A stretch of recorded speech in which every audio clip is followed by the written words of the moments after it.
Alright, I think I'm live. Let me just get this sorted out.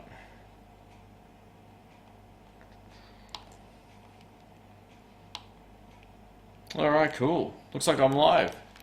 Hopefully the sound's all good. Please let me know if you can hear me alright. I'm using a different microphone.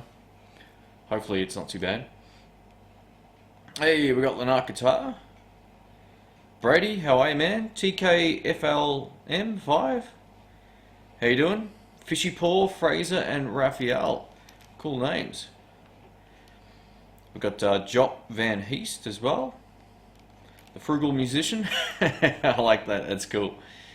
Alright, so I'm essentially going to take probably 30 minutes, 60 minutes or something like that. Q&A, have a chat. Talk about this cat over here. He's out of shot at the moment. The beast. No cat talk. But I sound very Australian. Well, that's because I was born here.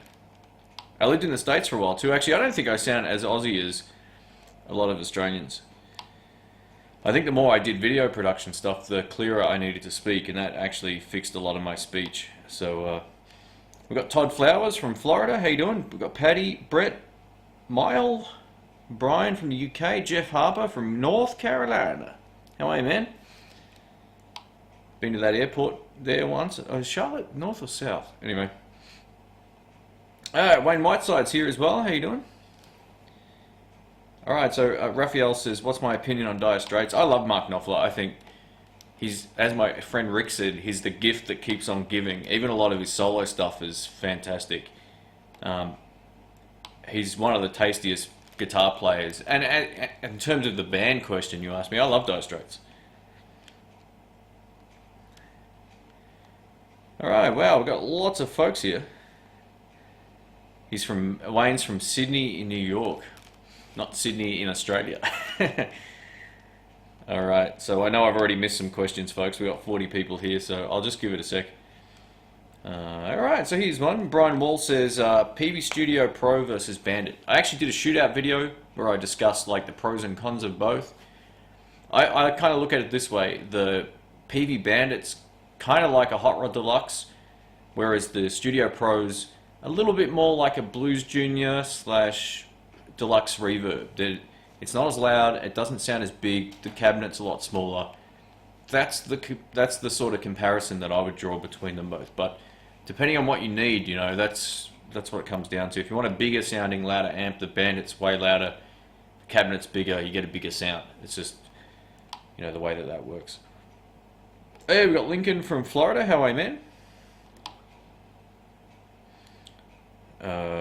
What's your thoughts on Chris Cornell? Well, yeah, it sucks because I was actually on Facebook and within, I think, like 16 seconds, I saw the post come through from the news. I used to listen to a lot of that sort of music back in high school, and I mean, he's an extremely talented singer, musician, all that kind of stuff. So, yeah, it's a real shame, man.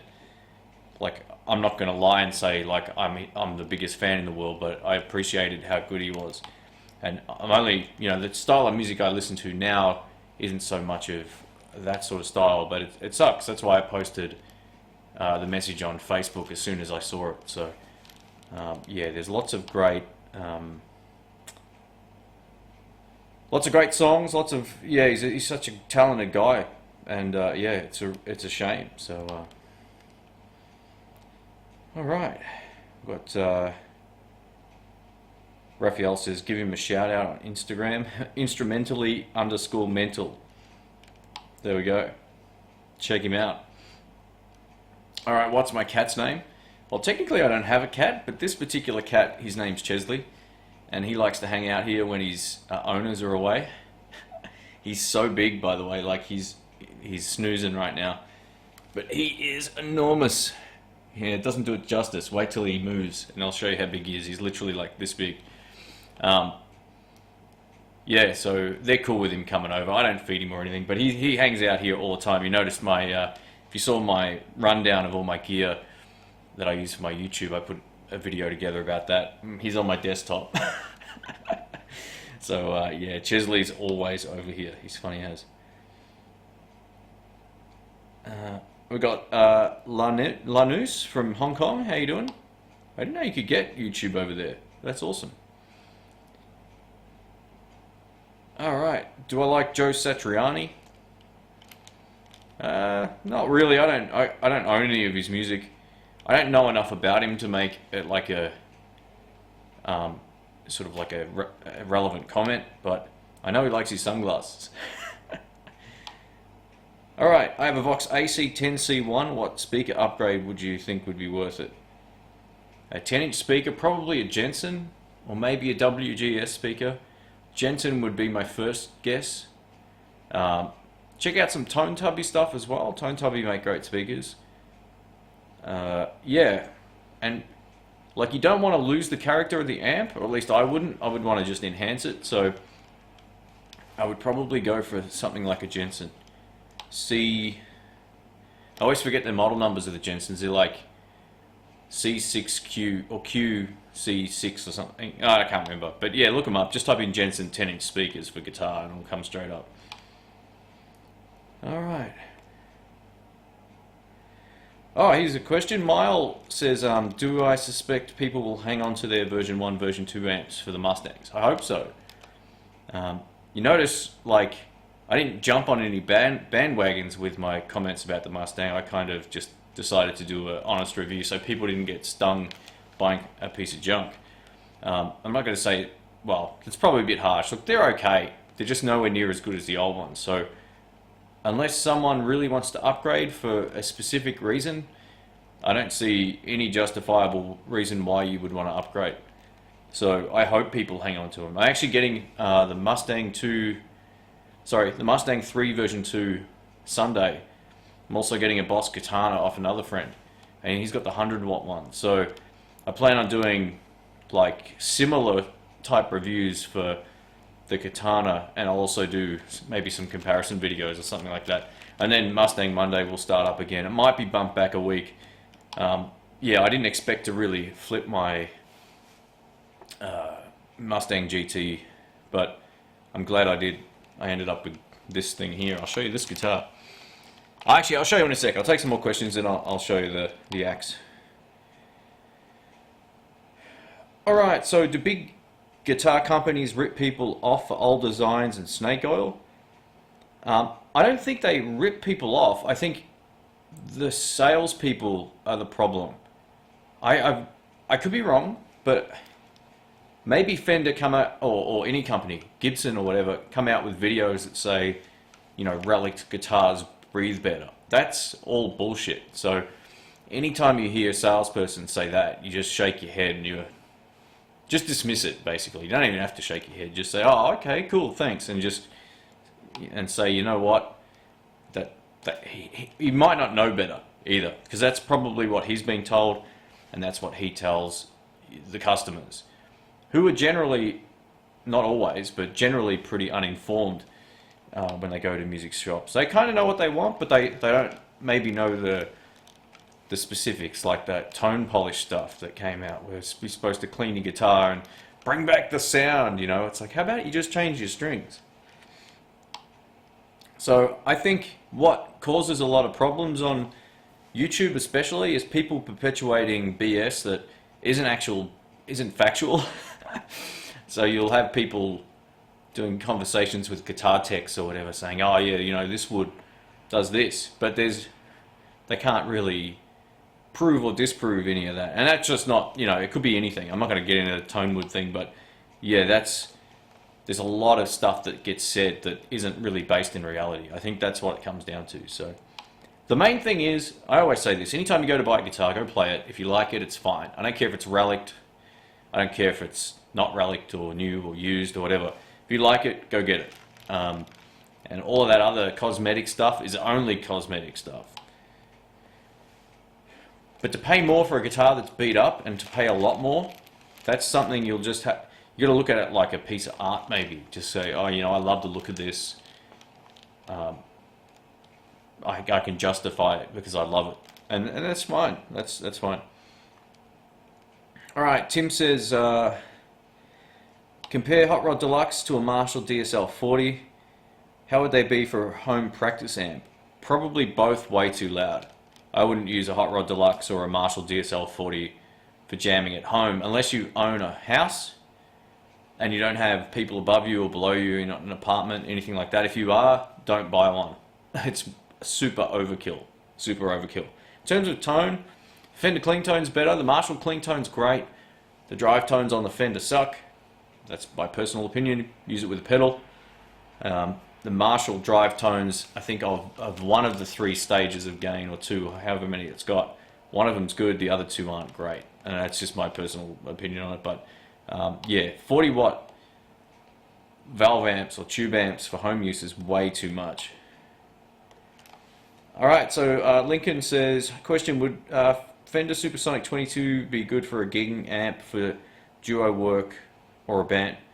Yeah, it is. If you're in a really loud room, or you got a really loud drummer, I should say, or really loud band, 22 watts isn't enough in some venues. There's some venues where a 22 watt amp is way too loud, right? And it comes down to the acoustics of the room. I've found a number of occasions where Supersonic 22s and deluxe reverbs, and I've owned a deluxe reverb, can't cut it. It just can't cut it. It just depends on the acoustics in the room, so and the setup of the room, all of that kind of stuff. But generally, yes, if you're that loud, you can generally mic up and you'll still hear yourself because the amp will be right behind you as well. But yeah, look, they cut it most times over drummers. If you're in a really loud smashy band, like, you know, one of those meathead Neanderthal drummers, I love drummers, by the way. But yeah, that's when you're going to struggle. So, hey, Vintage 71. We got Lando 27 Music here as well.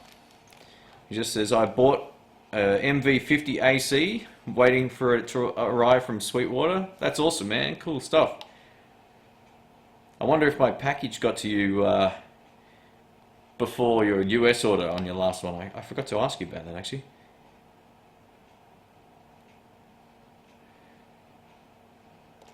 How does a guy... Oh, yeah, sorry.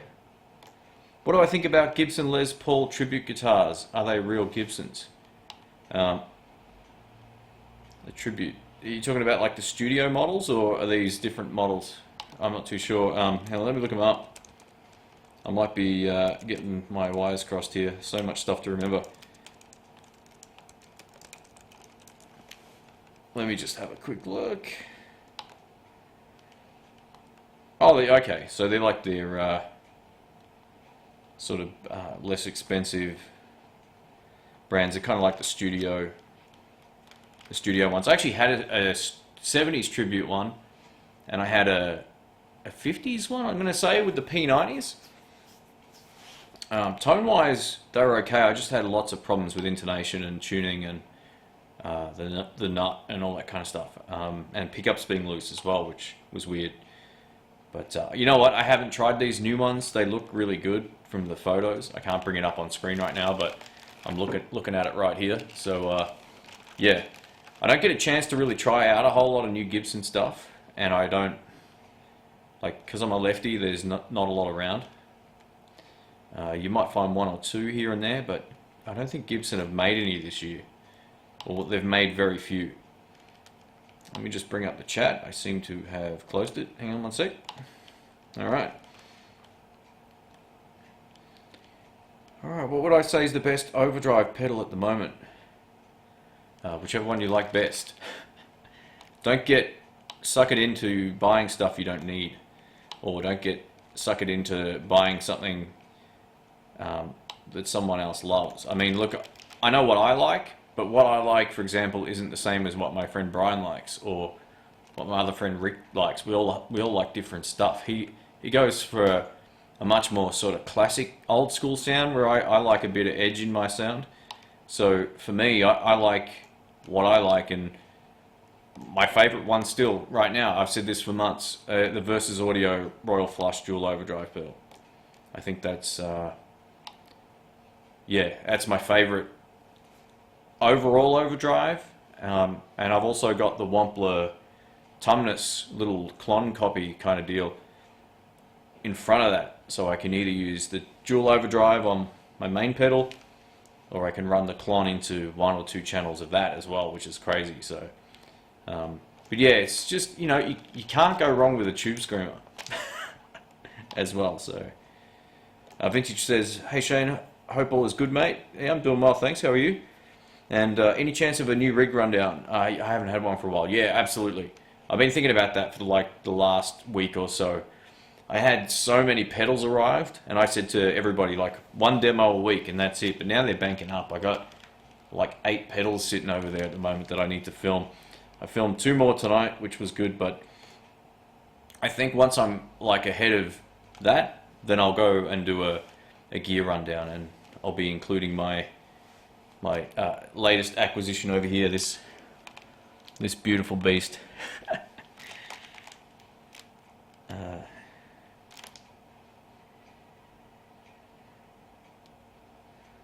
All right, Mark's Naughty Guitars, how are you, man? How you going? And yeah, thanks for the overwhelming, like, good feedback and support, I guess I should call it, for my honest reviews. I kind of wondered how that was going to go. It brought in a few weirdos, I gotta say. Like, a few people thought I was like being paid from another company to give it an unfavorable review, and I'm like, that is so retarded. But like, overwhelmingly, like, I'd say higher than 99% of people were awesome, and that's so cool. That's so cool. So thanks for everyone who watched that video, and hello, and commented on it and left some nice comments as well. That was cool. All right, so D says, is it worth building your own Strat, as in a parts Ocaster? I almost said pasta caster, like the food. Yeah, look, if you have the time and you have the inclination to do it. There's nothing wrong with that. My only suggestion would be you probably want to get like a few nuts, because I hear a lot of people who cut the first nut on guitars usually butcher it. So keep that in mind. Otherwise, why not? I mean, you can pretty much get whatever you want and have it set up however you want and get all the pots. And I don't think it's, look, it depends on where you buy. If you buy a kit, you're going to be saving a lot of money. If you're buying like Warmoth parts, you probably spend more money on that than just going to a shop and buying a guitar. At least I'm in Australia. With shipping and all that, it works out more expensive, which is crazy.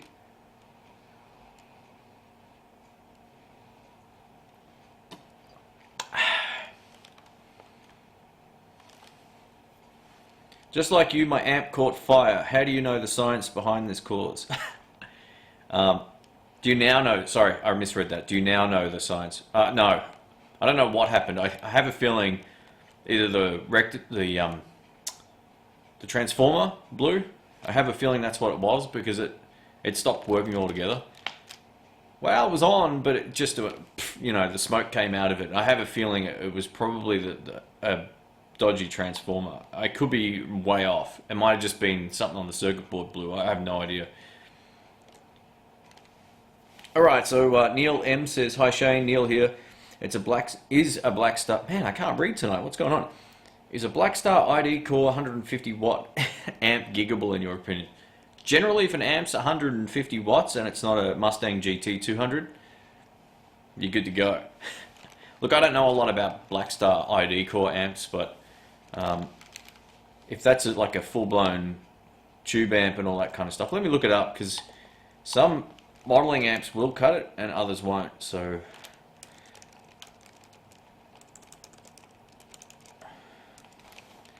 alright, so it's the 150 watt one. Are these the digital amps? Yeah, look, 150 watts even in a transistor or solid state amp generally is loud enough. So I'd say you're probably right. If anyone else in the comments has had more experience with the Blackstar stuff, please comment there as well.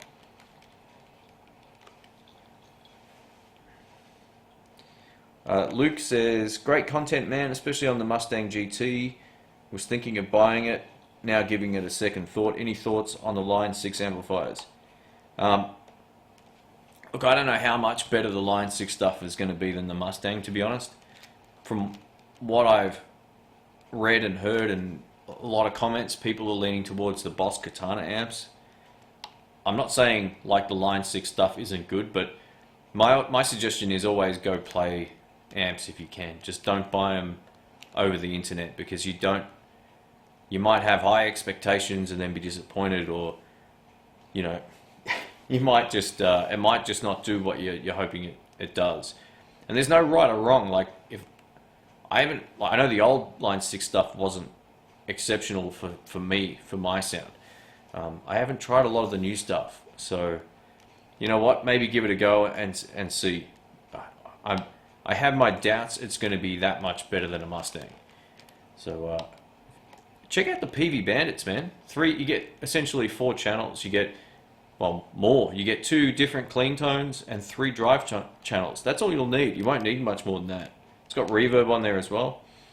You'll be good to go, and it'll be loud. Like, all right. Blue Rock says. Oh, actually, Woe Boom Shakalaka says, gonna miss the Guitar Saturday videos. It really made my weekend. Thanks, man. Just to put it in context, that video took 9 hours, excluding filming and driving time. So that was a long day yesterday, and I actually ended up cutting it pretty fine with the upload. It just scheduled in time and all that kind of stuff. So yeah, I basically just need a break from doing video after video after video. I'm getting a little burnt out with 14 sort of hour days of editing and all that kind of stuff. Yeah, so it's coming back. It's not like over for good. I'm actually working with a couple of guys to bring you some new ones coming up, and yeah, it might be in a month's time. I just need to reclaim some of my weekend again for well, not weekend, just I need a couple of days of just doing nothing, basically. Oh,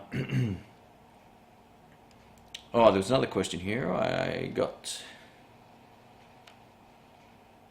Fender Bassbreaker versus AC10. They're both good, man. I like them both. I think they're both really great. Which do you like, Fender Tweed Tones more? And I say Tweed Tones because the Bassbreaker is a really mids-heavy amp. It has that tweedy sound. Even though it's got a heavier drive setting and all that, it's got that type of vibe. But I'd say the Vox overall's a whole lot cleaner. But do you like Vox or Fender? That's what it comes down to. There's no good or bad. We got Al Navarana. How you doing? Oh, Lando says he's still waiting. Okay, sorry about that, man. Shouldn't be too far away. All right.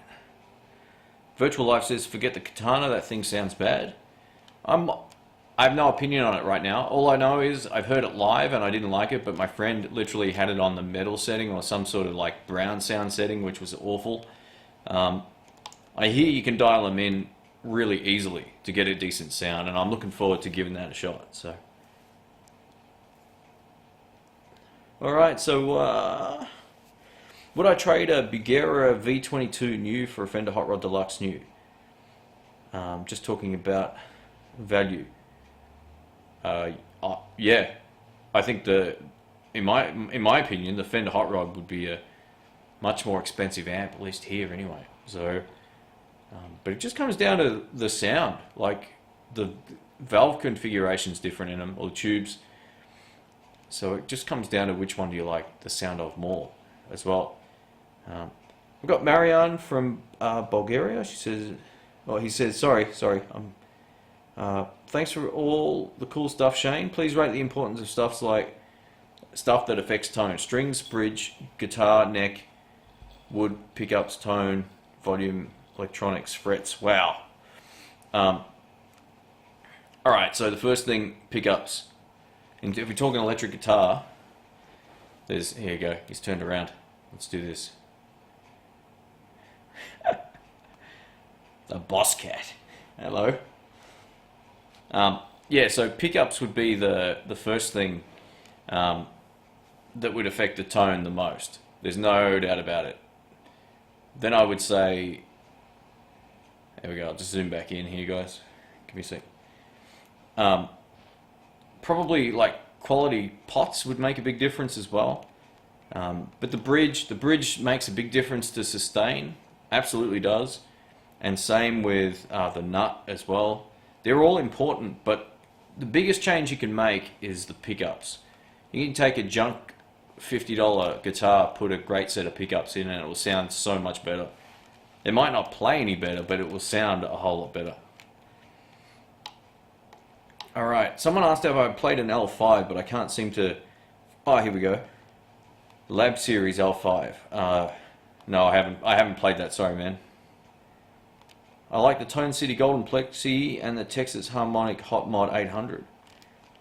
They're both great pedals, man. The Hot Mod 800 is a beast if you like that sort of Marshall-y sound. They're both great. Yeah, absolutely. One's made in Texas, handmade, all that kind of stuff. Tone City Golden Plexi is a great pedal as well. Lincoln asks everybody, has anyone played the Walrus Audio Mayflower pedal? I've got one and I love that overdrive. I haven't tried it. Is there a cheaper Wampler Tumnus available? Mini size like the Tumnus. The only other, like Tone City make one called the, it's called the Bad Horse? It's been ages since I've looked into those pedals. I think it's called the Bad Horse, look that up. And that's the same size but like $80. And Move All also sell one as well. And I can't think of the name of that one. It's got a little black character on the front, like this Gladiator or something. Yeah, but anyway, check out the Tone City one would probably be the best bet. I've tried a few overdrives now. One of my favorites is the Joyo American Sound. It can do Fender and Gibson tones and has a great 3-band EQ, and it's great. Yeah, I've got one of them. I love it. And the other benefit of those pedals is you can plug them straight into a PA and they're a simulated amplifier. Very cool. Overdrive versus distortion pedals. I'm not sure who that's in relation to. If that's a question for me. I like overdrive, but it just depends on your style of music, man. Hi Shane, love the Maton guitar. I'll head down to Sky Music again.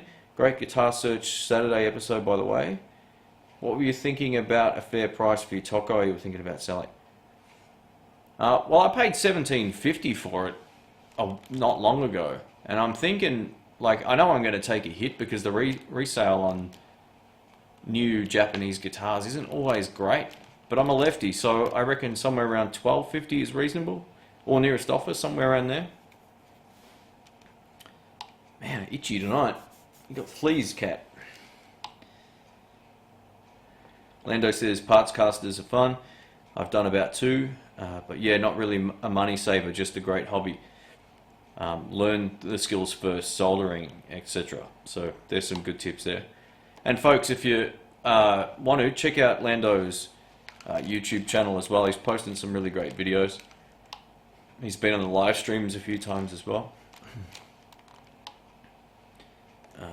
Alright, do I have any experience with a Fender Standard Strat? I'm thinking about getting one or Sterling Cutlass. I'm not sure what the Sterling Cutlass is, but I've had... I don't think I've ever actually had an American Standard Strat. No, I haven't. I had a deluxe one, and I've had like 3 Mexican Strats and some Squires and a couple of other guitars. But yeah, I don't know if I've actually... Like, I've played them in shops, but I've never ended up with one. For lefties, I don't often see them around. I usually see Mexican ones or the sort of next level deluxe guitars or something like that. So, yeah. I haven't had a whole lot of experience with them, but I can tell you I played the new Telecasters, the Pro Series ones, the new American Series ones. They're unbelievable. Like, it was almost a better experience, or as good. I'm trying to say almost. It was as good experience, maybe even better than my 52, which I love. It was lighter. It sounded beautiful, and it felt like a custom shop guitar. So, yeah. Alright, Lando says, ID Core are great in my experience. I had the 10-watt one and it was really loud. Cool. How much did I pay for the Maton? Well, basically I paid a couple, like $100 or $200 on top of my refund. They did me a really good deal on this. I bought, actually, the story is when I got this. Let me put this down for a sec. I'll follow up on the questions in a second. So I took the Mustang back and I got a Blues Junior. And the Blues Junior had a faulty reverb tank. So you turn on the reverb and bend a note or hit a note, and you get this kind of sound coming through. And usually crackles are preamp tubes. Like, I've dealt with that a million times. So I tapped the tubes and turned the reverb off and hit the same notes, and it was fine. I was like, oh, so it's either the pot or it's the tank. So I fiddled around with the tank, making sure everything was... Sometimes the RCA cables that go to the tanks can be a bit dodgy, but I couldn't really even feel where they were. So I figured it was okay. I took it back. The one in the shop did exactly the same thing. And this is straight out of the box. Both. So, yeah, I swapped it for this. So I love it. It's grown on me visually. I would say this is in my top 3 guitars already. That's how much I love it. It's really good. So out of something horrible came something pretty cool. It's going to sound devastatingly bad right now. It's kind of late here, so it's not up loud, but... So that's neck pickup on single coil neck pickup, even though it looks like a humbucker, it isn't. It's actually single coil. Both. And then both in single coil mode. Oh, it's hard to play like this.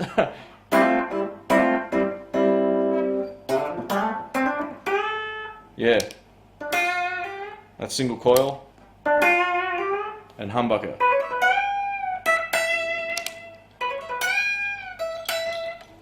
Oh, the fat cat wants to go. I'm gonna have to let him out in a sec. Alright, hang on guys, bear with me, I gotta let him out. Come on.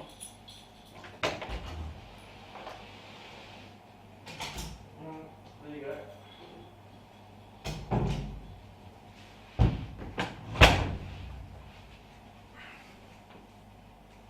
Alright, I just cranked my amp up as well, so it should sound a little bit better now. So here we go. It sounded like crap just before. So essentially the back pickup you can split single coil or humbucker, which is awesome.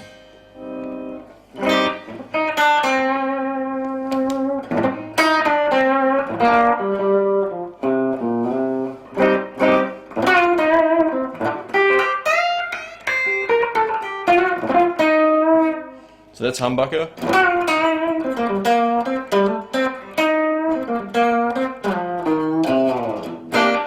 So yeah, it's pretty nice. The neck pickup, it kind of reminds me of a Telecaster. It's kind of Stratty in a way. It maybe doesn't have the presence of a Tele pickup, but it's way sort of, it's bigger than a Strat neck pickup and more mellow.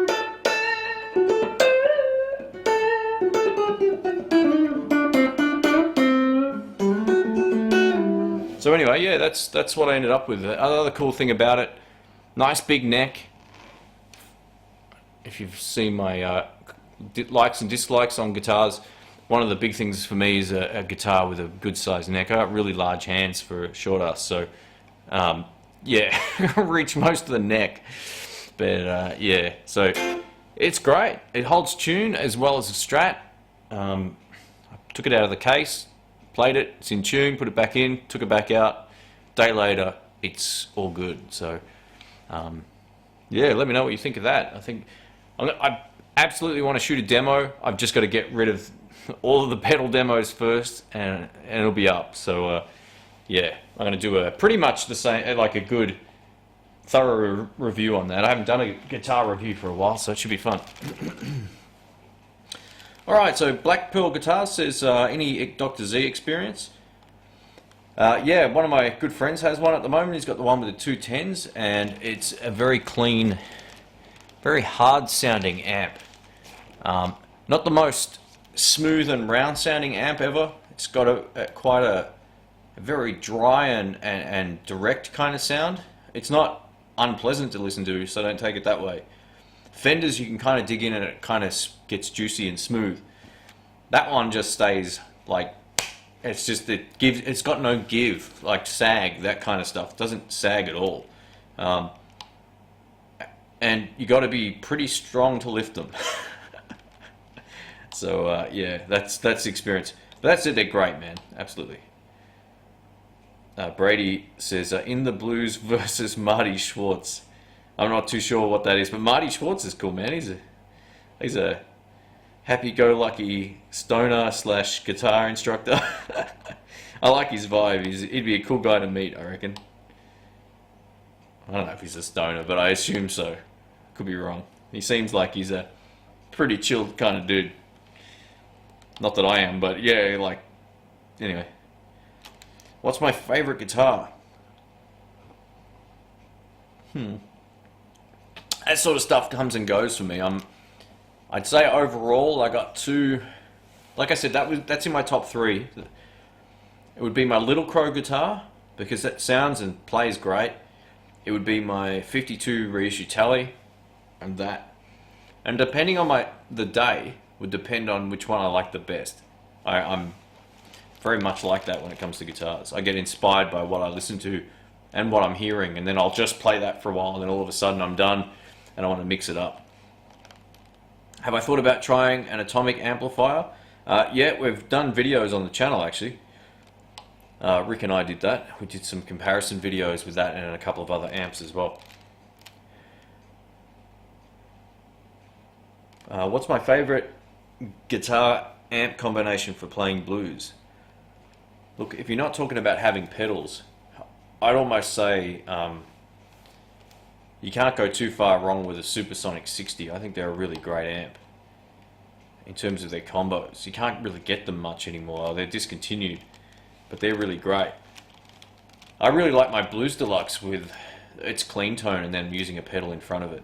Guitars, it doesn't really matter. Like, you just pick the one you like the best tone-wise. If you like the Strat sound and the guys you listen to play Strats, go for a Strat. It doesn't... One thing I've learned over the last, like, sort of 4 or 5 years, I might have spoken about this, is the guitars make no difference to your voice on the way you play. Like, when you're starting out or you get a new guitar, you tend to play it differently and it messes with you a bit. But then it doesn't really matter if I've got a 335 out or a Strat. I'm still kind of playing the same. Like, it might inspire me in some ways differently, but your actual character of personality is going to come through either way. So I don't think it really makes any difference which guitar you want to play blues on.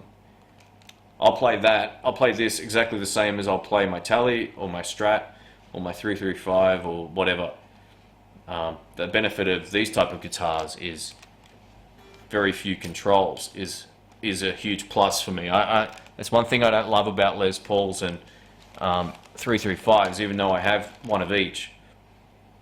There's too many too many pots that I never use. I never use the tone controls in any of my guitars. John says, I love your videos. Thanks, man. Appreciate that.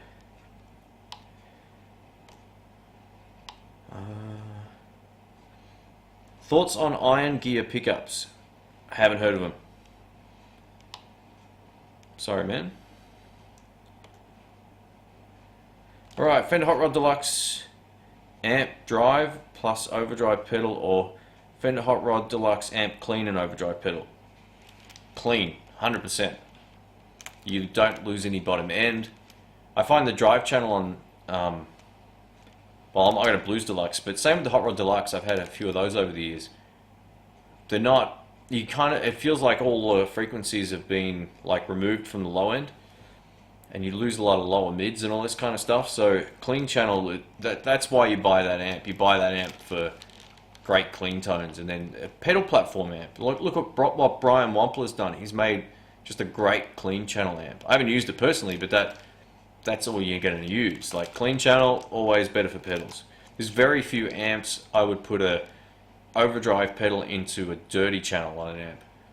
Maybe the Supersonic 60, but I'd probably almost be more inclined to use a volume boost on that.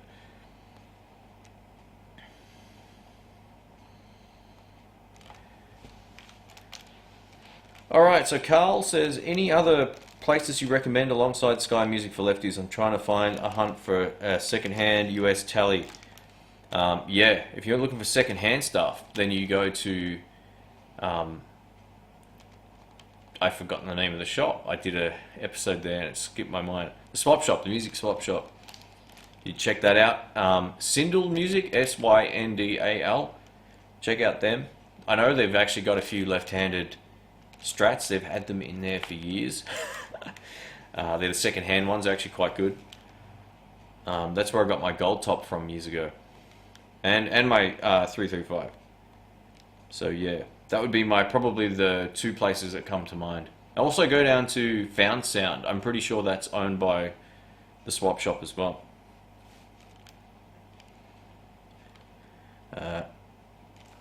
Someone says, tried a bunch of different mech strats and you'll find one that suits your tone. Mine sounds and plays better than a US strat.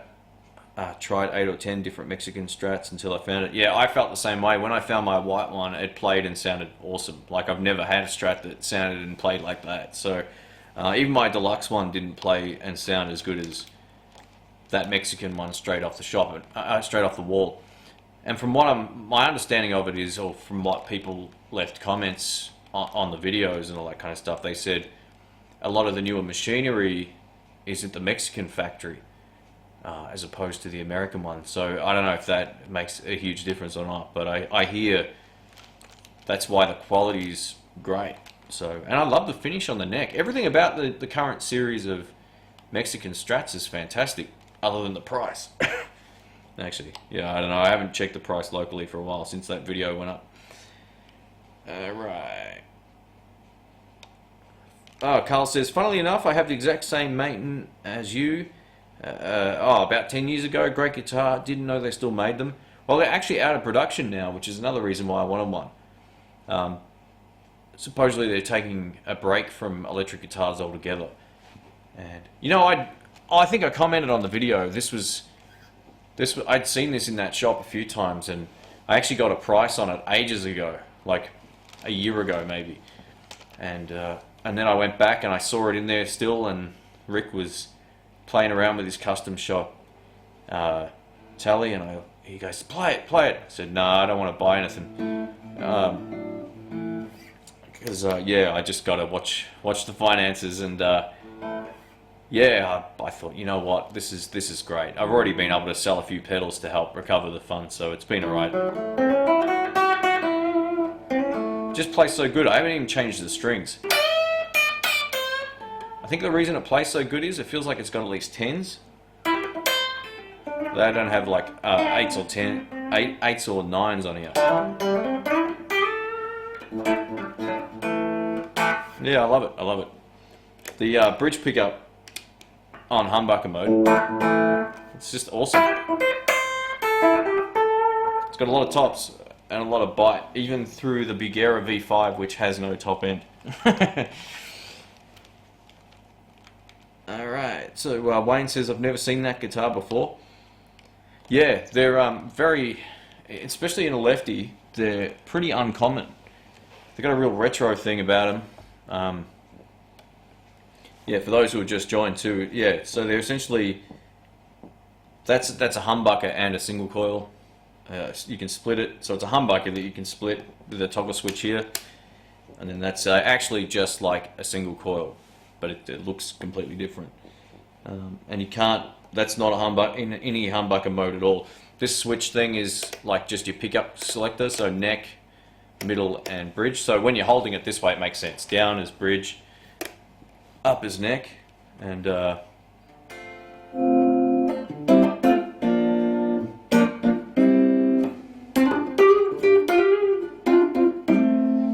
it's just got a really mellow sound, that neck pickup. Really, really nice.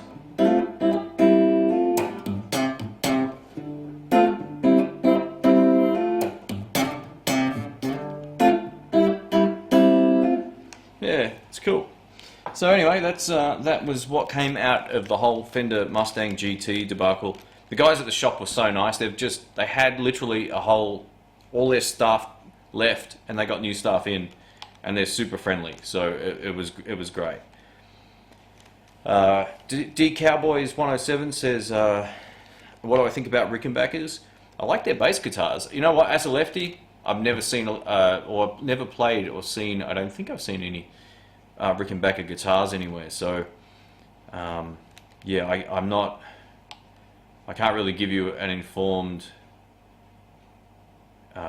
opinion on that. Phil says, Shane, you're a real salt of the earth dude. Any advice for beginners setting up guitars? Yeah, watch some instructional videos, and irrespective of what you, there's I won't get into that, but yeah, there's plenty of great channels out there that do setup tutorials, how to do this, how to do that. Watch some videos before you do anything. Learn how to use a soldering iron if you need to use one. Because people think, oh, how hard can it be? But they kind of, you can butcher your pots and all that kind of stuff and your switches. You can actually melt stuff for you if you don't know what you're doing, or you could just breathe the fumes. So yeah, just watch some how-to videos. There's plenty of great video channels out there for that sort of stuff. Mark's Naughty Guitars says, I never use the tone controls either. In fact, I take the tone circuit out completely. You know what? I feel kind of the same. I could do without any of those controls. I'd actually love my guitars to be built without, like, if you could customize them and just say, I don't even want a tone control. Like, I don't ever do that woman tone thing. I can't stand that sound. They say you can kind of like roll out some of the ice pick on humbuckers if you back off the tone control of 1 or 2 numbers, but I don't reckon humbuckers are that nasty on the high ends. I reckon you need more almost, so maybe I'm just losing my hearing. Monty says, do I know much about the Boss Katanas? I know a little bit about them, but I'll know more about them on Sunday. A mate of mine has the 100 and I'll have it for a week and I'll get stuck into it and find out what it's all about, and I'll do another review, like an actual review, not a demo, and I'll see how it goes. So I'm looking forward to it. Have I ever tried the Quilter amps? The only one I've tried is a 210 combo, which was bland, but I didn't have pedals with it. It was just a guy at one of the jam nights has one, and they're okay.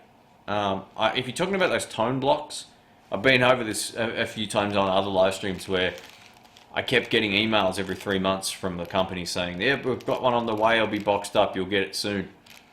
Never turned up. And then about 3 months later, they're like, oh yeah, we'll send it out. And that was it. So in the end, I just stopped replying. But, you know, anyway, to get to the point, I'm really interested to try the tone block. I hear a lot of good things about them, but in terms of their combos, they're light.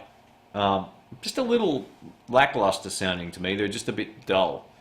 And that's not inherent of all of them, because I haven't played all of them. I've only heard and played one, and I've had limited experience with it as well, so keep that in mind. I always use my tone controls to take off some of the sharpness. That's fair enough, but I always set my amp so I never need to touch my tone controls. If you like amps too toppy, I just walk over, turn the treble down. Any amps you know that sound like a Bassman but are cheaper at prices? Maybe have a look at the Peavey Classic 50 with 410s.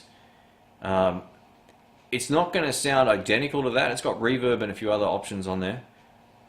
But in my estimation and what I've heard, I reckon it'll sound better.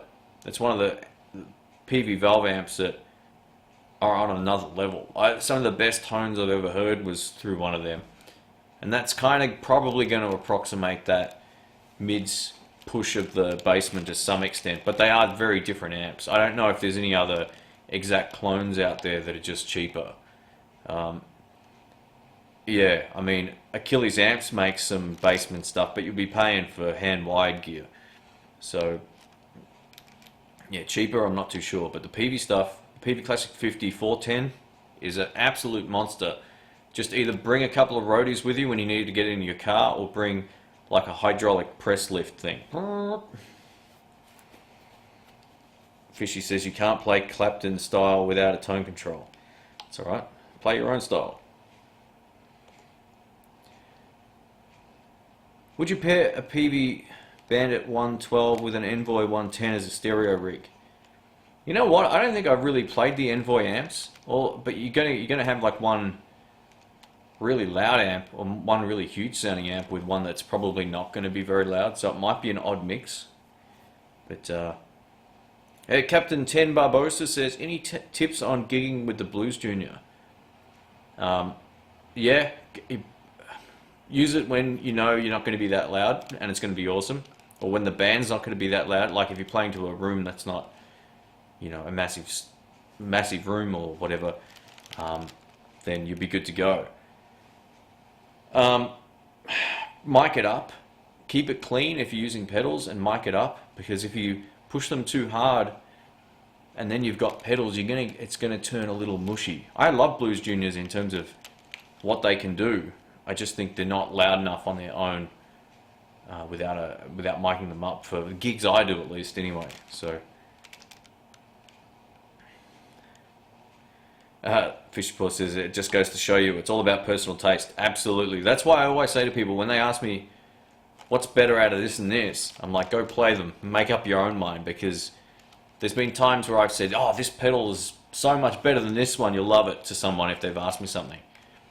And there's still times I do that if I know clearly like what they're looking for, but in a generalized question between this and this, I always say go play it and make up your own mind, because everything's personal choice. And I know you're talking about that Clapton comment, but the Clapton that I listen to and love isn't the one from the Cream days. I like his 90s blues, and yeah, that to me, that's, you know, and that's all subjective and personal taste. Absolutely.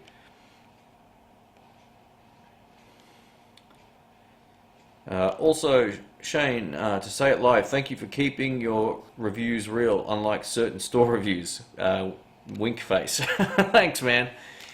Look, the point of doing that video was to make sure that, look, I had an opportunity to tell people what I thought, and like I guess one of my niches on YouTube, or what I'm probably known for, if you type in the blues in the search, it used to be what would come up straight after it was Mustang Monday, right? So, or Mustang amps or something like that. I haven't looked for myself on there for forever, but that was one thing that always came up. So I think having someone who isn't trying to sell you the amp give it a critical review, I have nothing to lose by telling people the truth. I think it's actually helped not only my credibility, but the subscriber base grew like I couldn't believe. Like, I haven't done a critical review in a long time, maybe in ages. I think I played some dodgy pedals years ago, and oh, not even that long ago. Actually, I've done a few joke videos of crap products, actually, but that particular video, it needed to be said, because I know what people are like. They'll go, oh, you know, they got 200 and however many thousand subscribers. They can't be wrong. Let's go and buy it. Click, done, and they'll get it, and they'll go, this is shit. Like, this doesn't do what I thought it was going to do. Or I've just gone to upgrade, and the upgrade's not as good as what I've already got. So it had to be said. It had to be said. All right, so I'm not sure how to pronounce your name, dude. I apologize. Why did I sell a Chinese SG? I had a Tokai SG for probably a year. I couldn't play it. It felt uncomfortable.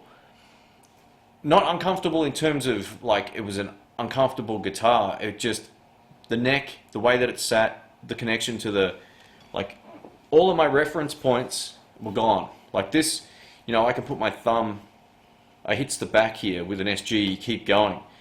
And that kind of threw me. And it also always felt like, say I'm doing a G here, an SG when I played live would sit here. So it felt like G should be here. So I was forever correcting myself when I was playing, and it felt like I was stretching too far this way, which actually hurts my arm. So there was that, and I just felt like I was enjoying a Les Paul more. It felt like a more comfortable guitar. And when I found that Japanese one, I basically just sold my other ones.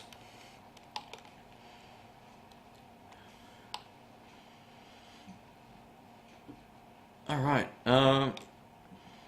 Ariel says, great videos. I'm a lefty too. Greetings from Bolivia. How you doing, man? Thanks for hanging out. Mark says he only plays Naughty Style. Check out his channel too, folks. He's got some good videos. That's Mark's Naughty Guitars. If anyone else has a YouTube channel here too, give me a shout out. I'll mention that. I know Wayne Whiteside has one as well. He's an absolute monster player.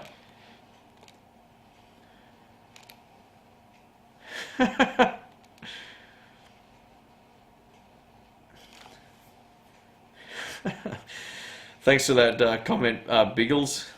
That's hilarious. Yeah, you might be right actually. Carl says thanks for the videos. Got to run. No worries, man. Take it easy. Have a good day or night. The Mustang GT is getting more bad reviews than yours. Good. I'm glad, because this is the problem we have on YouTube. People are either the biggest YouTube channels, unfortunately, shops. Shops want to sell stuff. Understandable, they have a business. Like, I resell a lot of my pedals on my own website. It saves me using eBay and getting stung with the fees. But that's a different kind of thing. It's not like, you know, it's here. Favorable this and that. And that's the problem. There's a lot of that going around from stores. They tell you how wonderful everything is when it isn't. And I actually joined a forum called the Gear Page. I saw some people talking about me and my review, and most of it was positive. Like, they knew I was being sincere, and there was a handful of people that, like I mentioned earlier, that thought I was like getting paid from Roland to give him a bad name or something like that, which is insane. So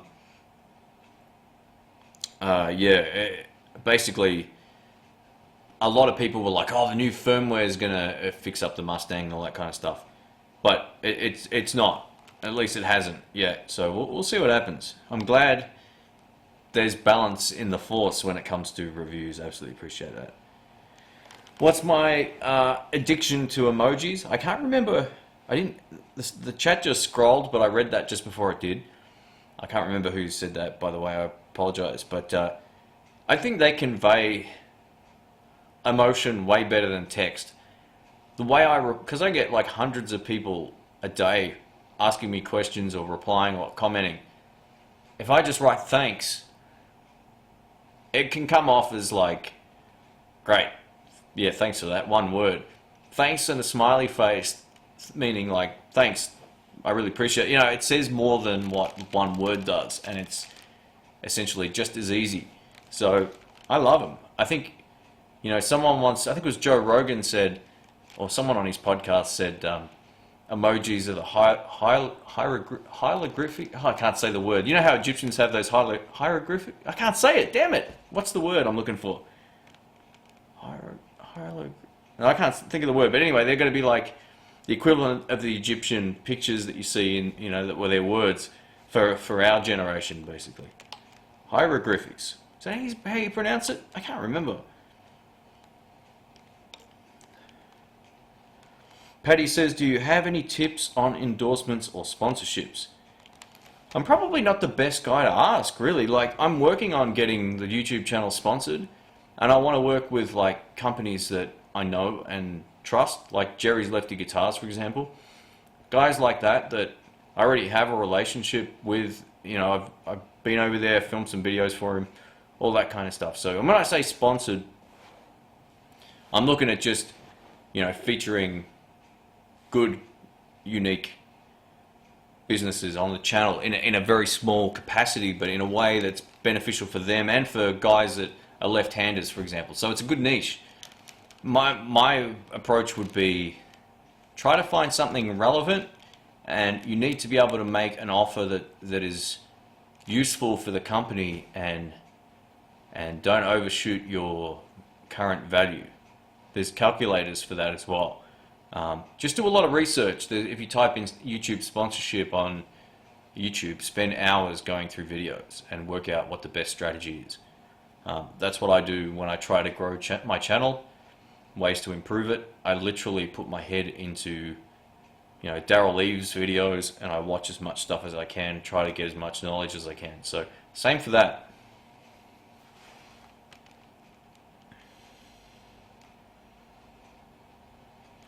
Alright, so J-Max says, hi to Australia from Canada. I do the pentatonic scale relatively okay, but what can I add? But how can I, or what can I add or new scales that would be able to jam along besides blues? So there's two scales you already know if you know the minor pentatonic. You can basically play, like if you're in A, right? Hopefully this is going to work. I'll just move the mic. Like if you're in A, right? You know, and you're probably playing.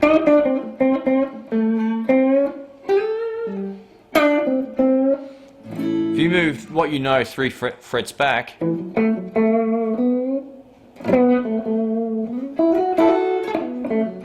your resolve notes are going to be different, but the scale is essentially the same thing. And then you're essentially playing the major scale.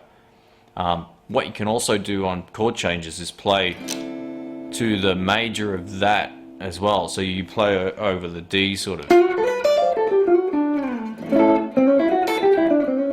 E. Same lick, just so you get the point.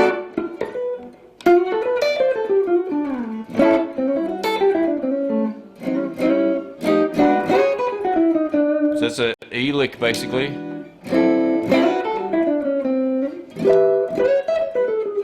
So there's a whole. You'll see guys like you know before you accuse me thing, the Clapton played on the Unplugged thing. He goes like.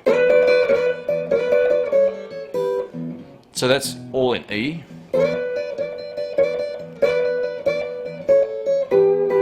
And then he plays this riff, which is actually part of like it's.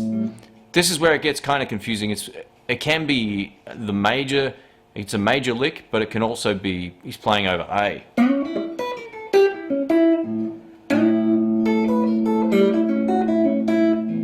Back to E. Then he goes to B. A.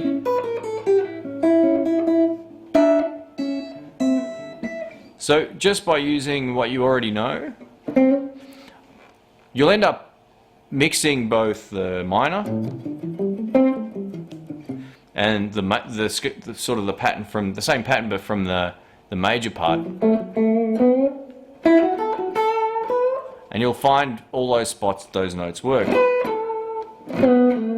You know, it's pretty cool. Yeah, so you already know the major, and also play a major chord. Like if you're in oh actually keep it in A. Play like a major, you know, 2/4 thing. Then you're kind of going to be soloing in E minor, you know.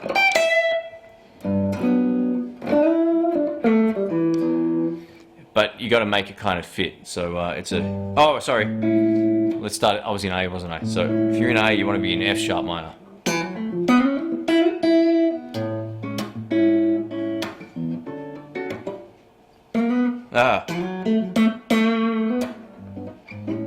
I play a song in G, that's why I'm getting confused. It's actually not that complicated.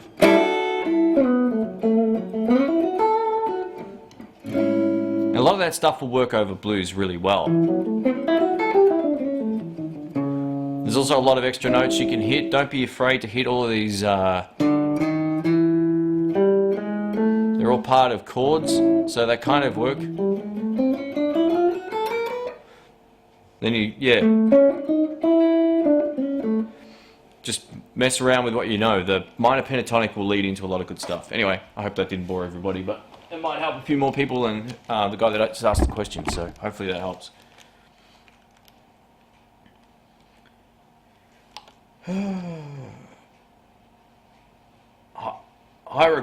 Hydrographics. That's not how. That's not what it is either. Hydrographics. It's called. I'm pretty sure it's called something else. Anyway, it doesn't matter. Maybe I'm. I can't remember. Rock is just blues sped up, more or less. Yeah, pretty much. But the good thing, listen to guys like T-Bone Walker. And guys that don't just play strict minor pentatonic, because if you're only listening to dudes who do that, that's all you'll do. And I made that mistake for a long time. All I really liked, yeah, that's how you write it, I think, Stefan. Thanks. I made the big mistake of listening to just straight minor pentatonic stuff a lot, and it boxes your musical creativity in a lot, and you might not realize it, but there's guys that might get better and more competent at what they do, but they never really grow musically. Like, since I started listening to Chris Kane and T-Bone and all those guys, like, there's stuff I've picked off Chris Kane I would just never have picked walks, that just using what I know about a minor pentatonic. So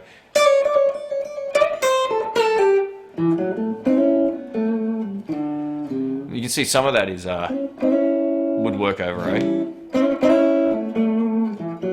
Like that note. There's a lot of stuff in these walking notes, chromatic runs and stuff that sound great, and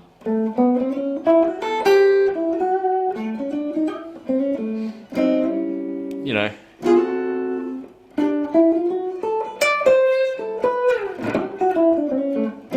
I don't play a lot of that stuff live, but that's kind of the gist. It'll get you out of. You've got to just reconnect your mind to hearing different notes, but you've got to hear it first before you can play it. If you're hearing it and forgetting how it goes, just listen to stuff repetitively, and eventually stuff is going to click in your head. At least this is how it is for me. Stuff just does. I just don't hear things and go, oh, I can work that out, when it's different. If it's just, if I can already hear all of that sort of stuff, I can generally work it out. But when it comes to like that Barney Kessel lick or whatever I just played,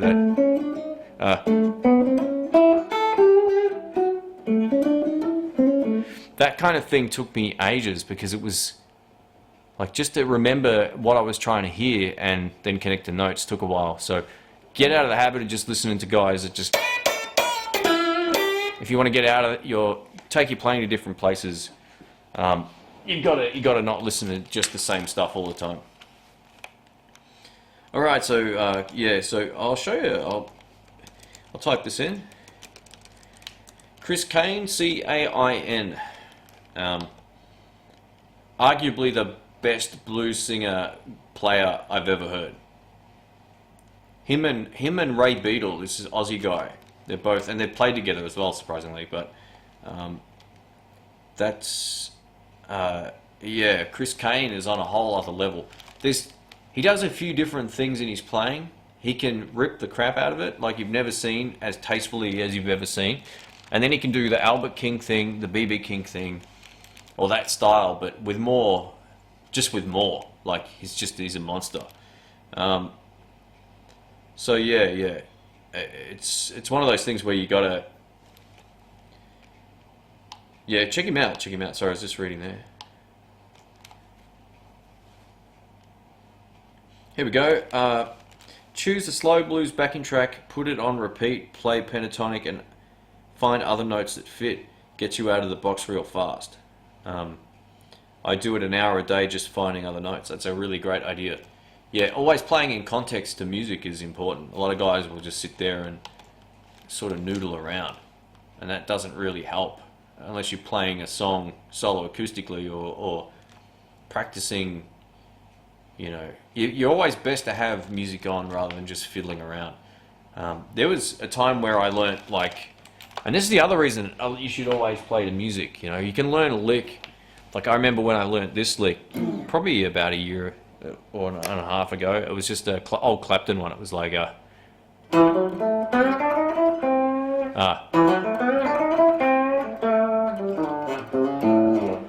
I remember when I learnt that, I was like, I've learned it, just like the way that the guy on the YouTube video explained it. And then what I did, I put on about 4 or 5 different feels so I could learn to play it like.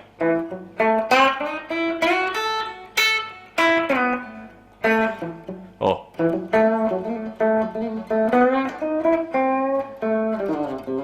It's a bit of a variation, but you get the point. Like, you're playing it like a shuffle, you know, even if it's just a simple lick.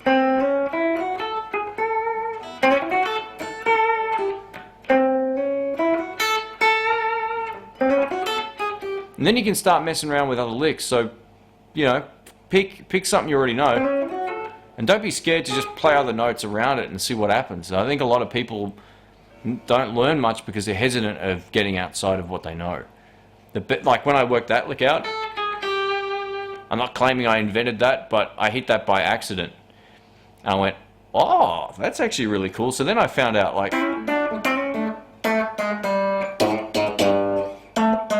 yeah, there's a million different spots you can use that.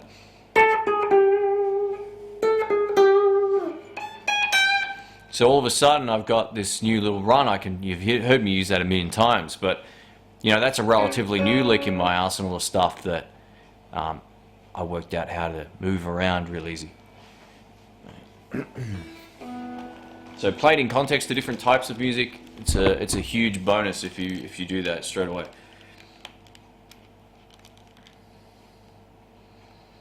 There's always a lot about going outside of the box, but inside the box is great. Oh, well, it is. I mean, look, if you're playing nice stuff, then it doesn't matter.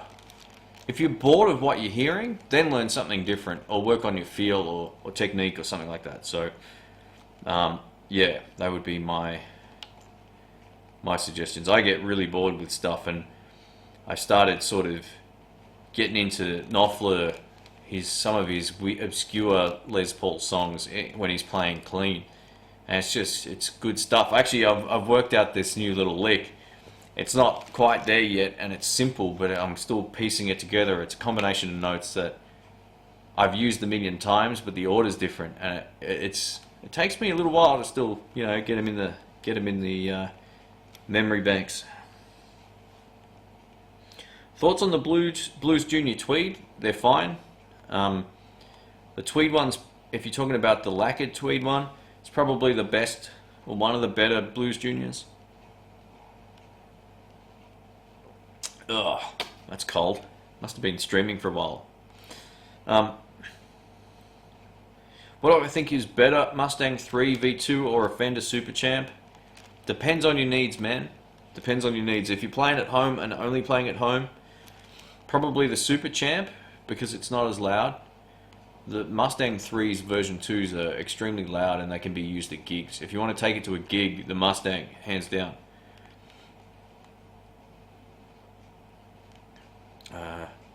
AO Rule says, I actually had rattle on a Hot Rod Deluxe, and after taking it back to change the tubes, I still had the rattle as well. Not sure if it's the cabinet or something. Yeah, I'm going to do a video on diagnosing cabinet rattle, because there was some really great posts about it on my old forum, but the forum died thanks to GoDaddy. GoDaddy sucks, man. Anyway, yeah, there can be a lot of things that you can look for, and to bring it all off the top of my head now, I'd miss things, but check everything. Check the grill that goes to the panel on the back. Check the panel. Make sure that the head's in tight. Make sure all the screws are good. There can just be a whole lot of things that can be wrong. Even on occasion, right? You know how they cut the hole for the speaker? Sometimes there's a piece of felt that they don't cut properly with the Stanley knife, or whatever, X-Acto knife, whatever they're called in the States, that can be touching the cone, and you get this buzz. That took me ages to work out on one of my amps. So there's lots to look for. My suggestion would be, it's a lot easier with someone else, or get a loop pedal, play a loop, or play something through the guitar amp, you know, whatever you can do to get something playing through it, and then go to the back of the amp and work out what it is and touch things. And don't touch the valves if it's been on for a long time with your bare hands, but get like a oven mitt or something and touch them. See if anything you do can help. It's a huge thing. Hervé says, hey Shane, do you know Matthias Wasser? He's an amazing German guitarist. I don't, but thanks for the heads up. I haven't heard that name before. Alright, I've always played with a pick, so what would be the best way for me to learn hybrid pick or play with my fingers? Look, a lot of the best finger pickers don't follow the rules. They follow what worked for them. I used to only play with my fingers, and then I went to only playing with a pick for like 10 years, maybe longer. Yeah, it's one of those things where find kind of what works for you, but also spend time looking at instructional videos. I think it would also depend on what kind of music you want to play. If you want to play country music or something, go to the source, go to like a Johnny Highland instructional video. Find out how he finger picks, does the hybrid picking. Find people in your genre that you want to play, like, or that might be able to give you some inspiration there. Because a lot of the rules that Knopfler talks about, for example, in his acoustic finger picking, he does things that aren't conventional, but it works extremely well for him. He doesn't say it like that, but that's what he's getting at. Do I own a PA system? I do. I've just lost a whole lot of questions here. Sorry guys, one sec. Pass me a coffee, I'll put it in the microwave. It's actually a tea right now. It's dead cold, man. I don't drink a lot of hot drinks, but when they're hot and then they go cold. Alright. Wooden chopsticks is what I use to check valves. Yeah, absolutely you can do that. Or get a pencil or something like that. Give them a tap. But what I'm saying is if it's not the actual valves that are the problem, sometimes if you just put a little bit of pressure here or there, it might actually mean the socket's loose or something. So generally if it's a metallic sounding rattle or it's a glassy sounding rattle, it's the valves. Even if you think you've had them tested and they're fine, that's usually what that noise is. When I got the Fender Excelsior, the valves rattled like nobody's business. I actually and one of my Peavies as well.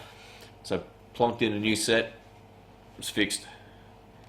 But I'm not saying that's always the case, but yeah. Hervé says Mustang 3 version 2 with an EVM 12L is perfect. Cool.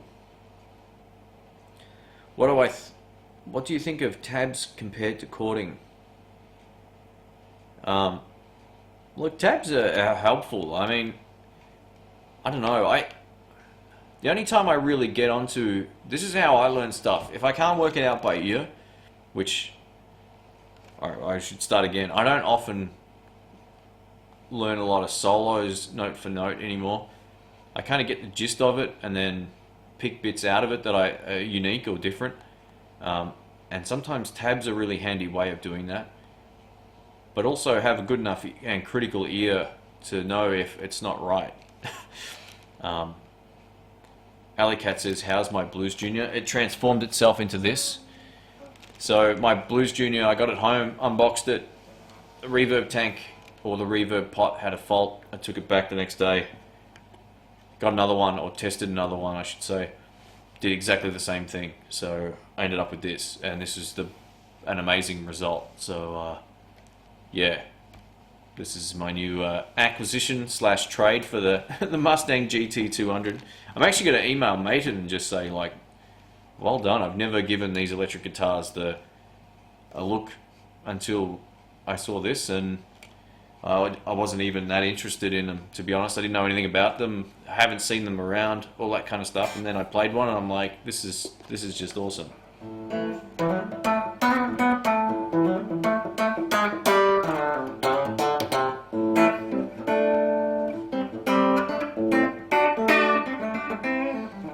You're talking about finger picking, so a lot of the stuff I play is just how I'm coordinated to do it. I don't have proper. Sometimes I'll just use thumb and index finger, and other times I'll use my middle finger as well. So it just depends on what I'm playing. So just experiment around and see what works best for you. A 60-minute Q&A for 80 minutes. All right. That means it's getting really late. All right, I've got about 15 minutes left in me, folks. So It's going to be about it. 12 o'clock is my cutoff. What is the cheapest guitar? Do you mean cheapest in terms of price, or cheap meaning like poor quality? Like, I got a guitar from this company called GearBest. I think they're a Chinese website. If you type in GearBest or whatever, and it'll take you through their website. It was a $70 Strat copy, and it rocks. I've still got it in the other room. Actually, I gave it to my friend Brian. I said, "It's yours. Keep it." And you know, he actually just gave it back in the end. He goes, "Look, I don't know if I'm going to play this." Not based on anything other than he's already got some really great guitars. So I did some recording for some folks today, and we broke it out, and it's pretty good. It's got a big neck. It's pretty wild for its price. For $70, it's hard to beat. I know a lot of places around the world have Aldi or Aldi, however you want to pronounce it. They also occasionally sell instruments that are pretty good. A friend of mine, two guys in her band, bought the Talion, the Strat, and they sounded great. She posted a video, and it was really good.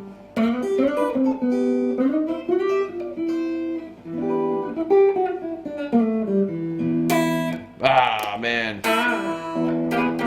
I love this thing.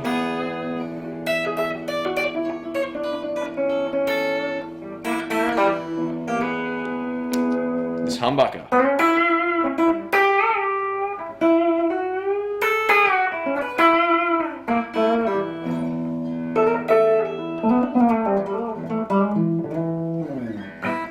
Yeah, I dig it. Alright, anyway, sorry guys. Just noodling around.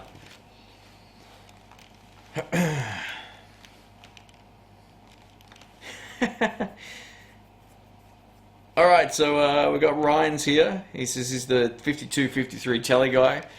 How did you get a chance? Oh, sorry. Did you get a chance to play the Katana? Also, great work on the Guitar Find Friday videos. Really enjoyed them. So for everyone who's not in Australia, Guitar Search Saturdays is Guitar Find Friday. That's the in-joke with that right now. I haven't played it yet, man. I get it tomorrow. So by this time tomorrow, if all goes well, I'll have the Katana on loan from a friend of mine. He's like, take it, show me how to use it. He'll be pleasantly surprised. I hear they're not hard to get. I heard, you know, like most of these digital amps, you generally don't get a great sound as soon as you plug in. You got to sort of fiddle with it. So that's, yeah. All right. Yeah, so I can't wait to do a review on it. I'm actually going to do oh man. Sorry, I'm going to do an actual review on it as opposed to just a demo. Yeah, I think that'll be a good thing as well. Mike Senko says, love my Squiers. And that's the thing too, like cheap guitars, different places around the world, dollars different, companies charge differently for stuff, so Squiers are always a really good guitar. I picked up that bog standard Squier, it wasn't even a classic vibe, that one in the Guitar Search Saturday video I just posted yesterday, or today. Still today, yeah it is. So I picked it up and I went, this is pretty good. I can see why Ryan got one, because they're great. The only criticism I had of it was the frets felt a little scratchy, and that's not something that is of any concern, but straight off the shelf, it's probably been there for 3 years or something. So yeah, that was one of those things where I picked it up and I went, man, for the, like, in Australia, $200, $250 or whatever it was, I just went, I can't remember the exact price, but I remember just thinking to myself, that's actually a really good deal. It's a good guitar. What about Fender prices in Australia? Did they change? I had a lot of people comment on that video saying like I was really misinformed, but from all the research I did and from all the emails I received, I was pretty on the money. One guy recently posted that, so to get to your question, no, the prices haven't changed. I bought a Blues Deluxe 2 years ago for $1,200. Around 2 years ago, maybe a year and a half, I can't remember. Yeah, it would have been roughly 2 years ago. And they got the retail price on that is $24.99.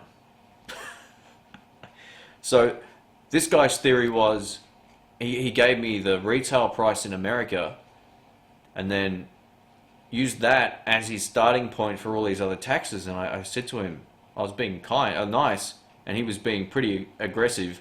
I said, look, are you telling me that shops here pay the American retail price for a guitar and then all of these other taxes are on top of that? And he goes, oh, you missed the point, and blah, blah, blah. I said, you didn't answer my question, man. So,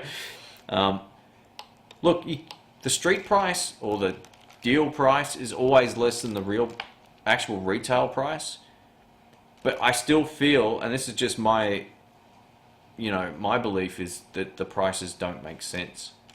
Look at the whole Canada difference with the exchange rate. I know the transportation costs obviously are there, but this guy was saying it's $270 to send a guitar from the States to Australia, which is crap. It is not that much. I've shipped guitars from the US to Australia a few times, and I've never paid that amount of money. It's like $70 with FedEx. So I know they're using a shipping company, which has to be cheaper. You're shipping in bulk. BV Ninja says Ray Beadle gets a decent tune out of Esquire. Absolutely. He's the probably the best player I've ever seen in person. So a huge shout out to the Southern Highland Blues Club. Thanks for tuning in, man. Appreciate that.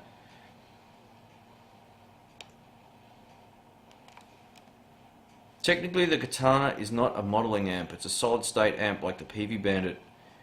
PV Transtube technology is akin to the Boss Roland Tube Logic. Alright, but it still has digital functionality. PV Bandits don't. PV Bandits are literally a transistor amp or whatever. So, my understanding of the Katana, and I could be wrong, like I haven't really looked into it that much yet, is I was under the assumption you hook it to a computer or an app or something. You bring up a screen and you can select which overdrives you want and which signal chain and all that. So, or which button does what. To me, that's considered modeling. But it may still have analog components, in there as well, obviously. So, but yeah, I'm not saying you're wrong by any way, man. But yeah, I would still classify that, in my opinion, as a modeling amp if I can choose digital reverbs or delays and change up orders of stuff. To me, that's kind of digital, but like, I don't know. If it sounds good, who cares? That's the main thing. And you've spoken highly about it, and I'm rapt. I can't wait to try it, man. I'm actually really looking forward to it. I also played a Blues Cube before I got this. Like the same day, I spent 2 hours in the shop going through everything. And either amps had tube rattle, or I was trying different guitars, and I played the Blues Cube, and I went, oh yeah, this is cool. But I just thought I already got a PV Bandit, and I've done a shootout, and there's next to no difference. They're just there's difference in tones, but they're essentially the same thing. So, by the way, folks, how many people are watching the stream? I can't really tell. Just out of curiosity here, let me see if I can load this up. How many people? Oh, we're at 105 people here. Holy crap. Oh, thanks for hanging around, folks. That's insane.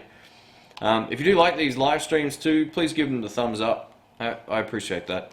If I've been helpful or whatever, that's always good. Or if I've recently saved you some bucks on making a bad purchase or an ill-informed purchase, please give it the thumbs up. That's cool.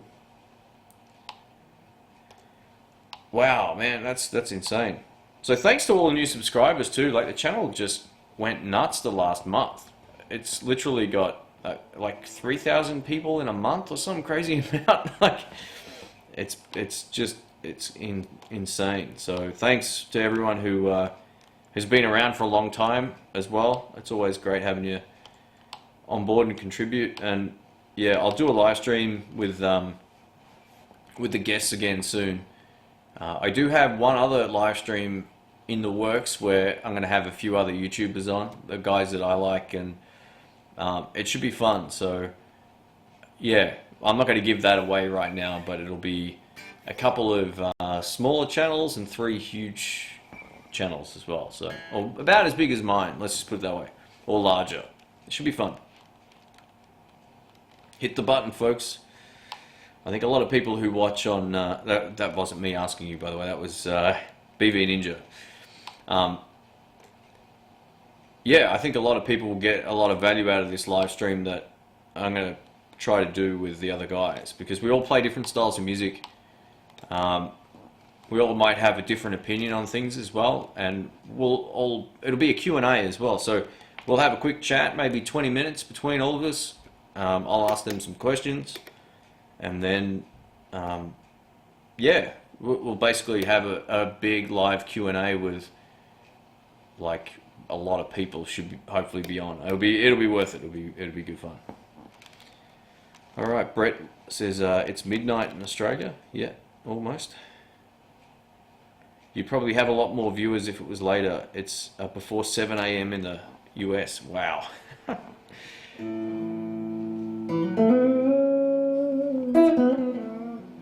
All right, Ali says, Ali Cat says, best tube combo for under $800. Let me know where you're from, because that varies a lot on location. And Ejo333 says, great to finally hang out with you, Shane. Thanks, man. Yeah, I like to do these streams at different times of the day, and I think it's been a couple of weeks since I might have done just one of these random ones. So I like to. I was in the mood to do one tonight. I thought, you know what, it'll be good to get me off editing as well. I think my eyesight's getting worse as well. Can I close with a great tune? Yeah, I can. Ready?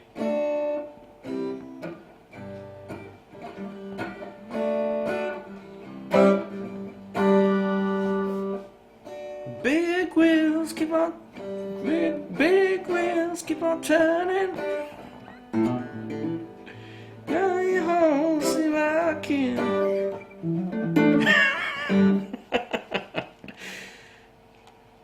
Goldie14 says, saw Beetle at the Nighthawk. Awesome. Yeah, that's where I first saw him, man. And it made me want to quit. I've never met or seen a guitar player who plays as flawlessly as him. Other than Derek Trucks. Like, Ray will run rings around everybody. Whole other level. So on Guitar Search Saturday, I said there's a guy who plays a Squire who is one of the best players I've ever seen. In the cards of that video, so if you load it up and you click on the top right, there's a little circle thing that pops up. If you click on that video, it'll take you through to one of his country songs, right? It's full-blown, like, country song. But that's not why he plays most. He's actually a blues guy, and then you realize he's like the master of jazz and the master of every style of music. It's sickening.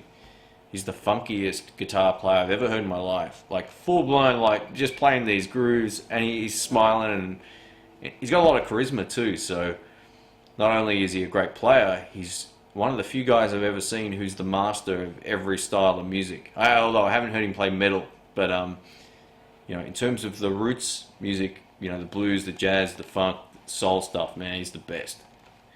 So yeah, Derek Trucks is probably the other best guitar player I've seen live. Like, John Mayer was good. You know, John Mayer is a songwriter more than he is a... Well, I mean, I shouldn't say that. He's a fantastic guitar player, but some of his songs don't lend themselves to huge solos, and some do, obviously.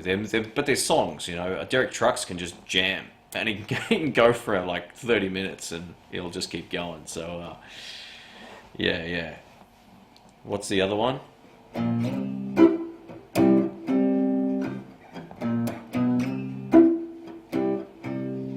Mustang Sally. Nah, good God. There's that, Sweet Home Alabama, and then you got... I don't have my pick.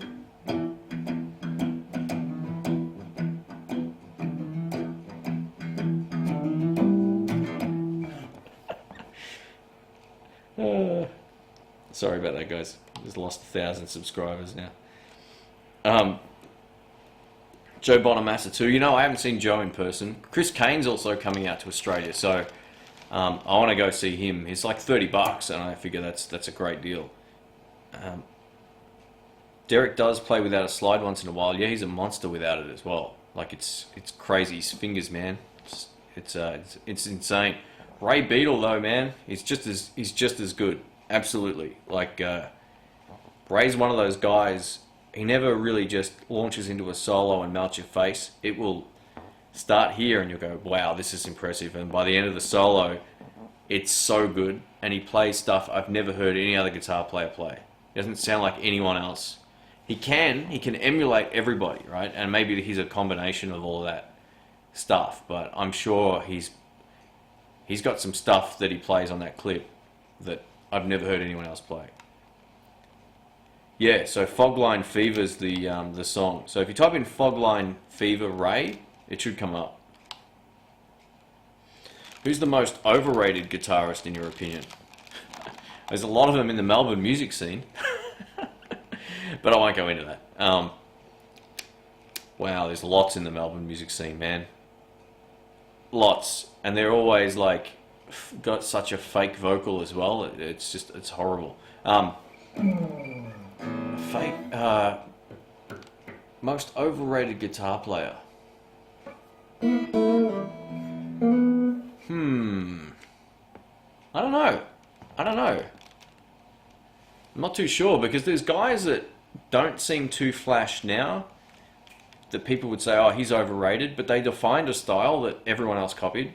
I'm not talking about Hendrix. I'm talking in the blues scene especially. There's a whole lot of guys that might not sound up to date now, but they pioneered a style that everyone's pinched from. So,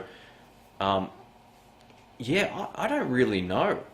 I'm not really too sure. How about let me know who you think is, because I don't know if I've got an answer for that, to be honest.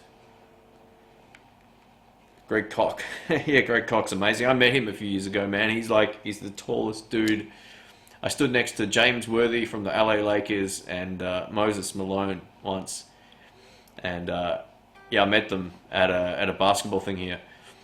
And they were the two biggest guys, and then Greg Koch comes in as third. He's huge. He's got to be 6'10" almost. He's a big dude. I could be wrong about his height, but I remember just going, far out, this guy's huge. Yeah, someone says Bonamassa plays too many notes. You know, this is the thing, like, some people love those shredder sort of dudes that play fast and hard, and they're considered some of the best guitar players around. But I don't listen to that. I don't get a lot of enjoyment out of that. So, yeah, just listening to people shred doesn't really connect with me musically, or in, you know, it doesn't hit you in the heart or whatever.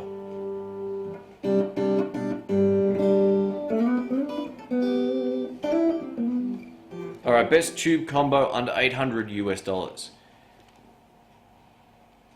It's been a while since we've been in the States, so folks, feel free to comment, let people know if you're watching in the US what the best sub $800 amp would be. I know you could probably get stuff like Hot Rod Deluxe's. Peavey would be well under $800. It also comes down to what kind of music you're playing. If it's blues, you can't go too far wrong with a Fender. I don't know how much, you know, how much volume and all that kind of stuff you need out of the amp too. So it's the best is, you know, it's something you need to be a little more specific maybe about in terms of how you're going to use it. But look, there's plenty of great amp builders out there too. You could probably get I don't know if you could buy a boutique amp in the States for $800. You probably could.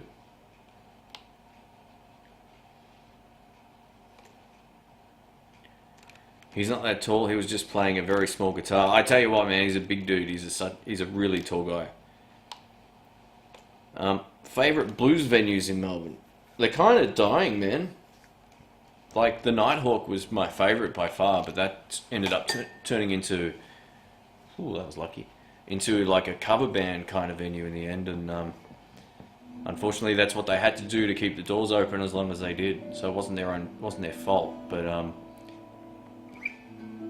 look, there's a lot of good music at places like the Retreat, and they do a mix of stuff. I love this thing. I should put it down.